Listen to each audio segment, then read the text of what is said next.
John, you've been around long enough to know that a prime minister doesn't control his diary, and he will have a whole team of people making sure he's not only in the right place but at the right time.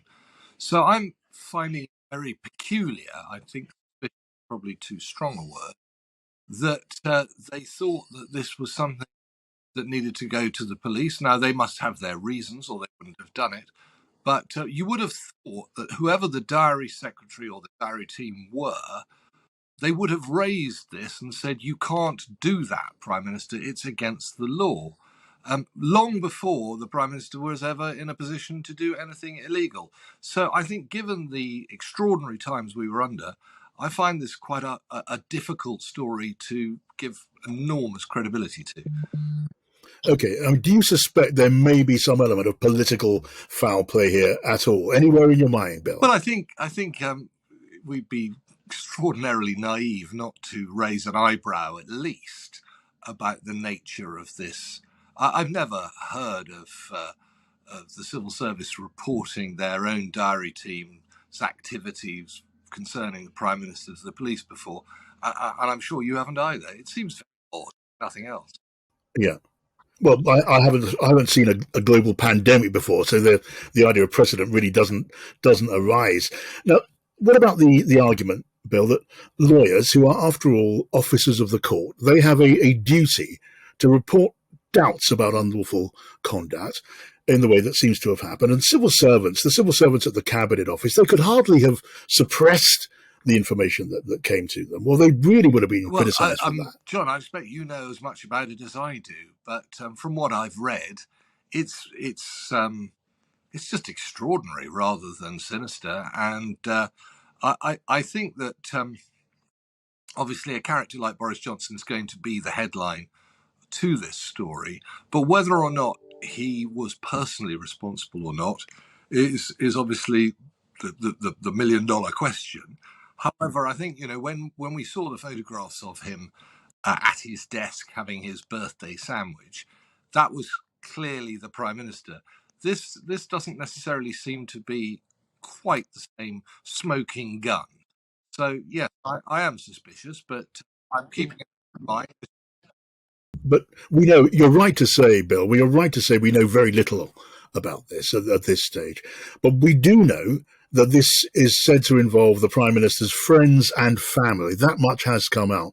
So we're not talking about those gatherings of colleagues at Downing Street, the Prime Minister described as part of the working day. They clearly could not be described in that way. I'm not jumping to any conclusions. This is something that will be investigated. Clearly, the department concerned thought it was worth reporting and therefore worth investigating. Rather like all these stories, I don't think we should add to them with speculation, because it will all become clear in due course.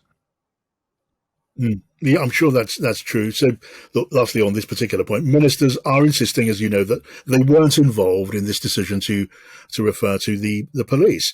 And some of your friends, you will also know, are saying that's not true, that they were. They don't believe that. I mean, do you believe the word of these ministers? Yes, I think given the choice, I don't see why anyone would be deliberately malicious. I think that these sort of things are designed to cause split stories. That's definitely wrong.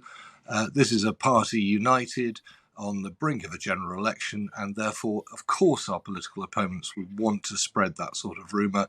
But no, I don't give it any credence at all. Okay, now on another front, we now learn this morning that the former Prime Minister, Boris Johnson, is not now cooperating with the Cabinet Office or with the government lawyers on the COVID inquiries because of this allegation of a politically motivated move against him. What do you think of that? I can't say I really blame him. He's going through the Harriet Harman investigation. He never thought he'd done anything wrong, which is why, if you remember, there was going to be a vote as to whether or not he was going to be investigated.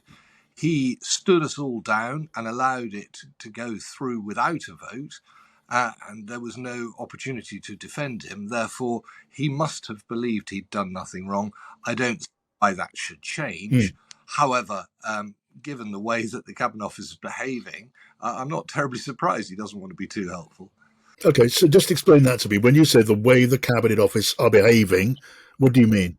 Well, they've reported him to the police. So, given that it was based on his diary entries, and his diary entries would have been done by none less than civil servants working for him, it's not surprising he's suspicious. I'm sure anybody would. Well, but to be clear, he's not being referred to the police because of his diary entries. He's being referred because of the events that are represented by the diary entries. They were put in his diary by his civil servants, Yes, and they must have known that that was wrong.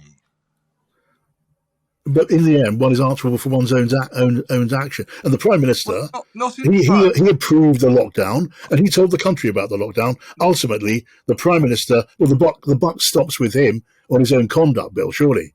Yes, when he's Prime Minister, the buck does stop with him. And that's what we're talking about, when he was Prime Minister. No, John, no, we're not. We're definitely not.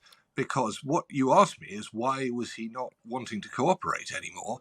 And my guess is that when something is discovered about you that you hadn't actually taken personal responsibility for, and I'm sorry, I just don't buy into this idea that the Prime Minister runs his own diary. He just can't.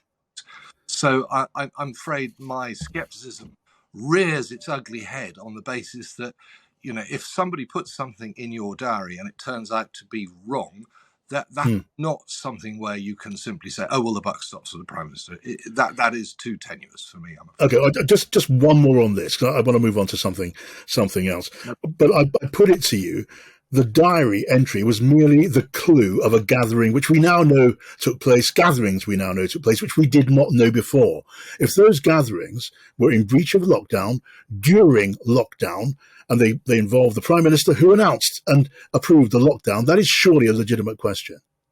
All questions are legitimate, John. There's no doubt about that. The difficulty is that from what I've read, and I may not have been as well informed as you, it appears that the police were summoned because of something that was in his diary. Yes. And I don't know whether the event took place or whether it was illegal or whether it was done correctly. I just don't know. Indeed. But it does seem to hinge on a diary entry rather than photographs like we saw last time.